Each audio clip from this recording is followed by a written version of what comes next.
in che è la festa dell'Immacolata Concezione, la festa della Madonna, e che è il dì che di solito la gente fa il presepi.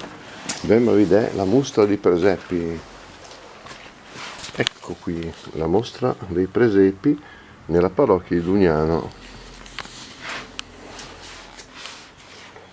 a cura dell'associazione Amici del Presepio e del Valerio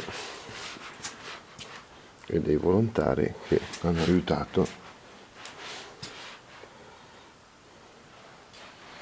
Quindi, mentre festeggiamo Maria, che ha dato l'inizio,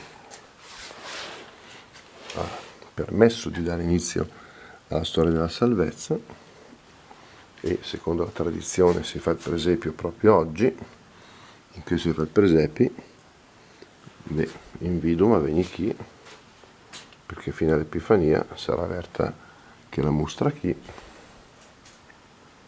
come tutti gli anni, con queste luci soffuse.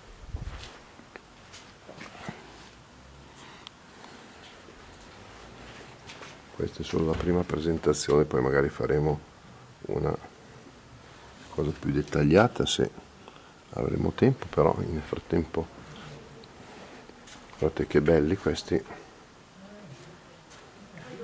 presepi allestiti qua, di vario tipo, di varia ambientazione, questi con la neve fino ai più classici, questo con abiti diciamo che sembrano quelli dei nostri nonni,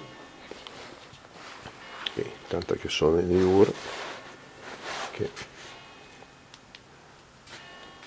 sono il desenese,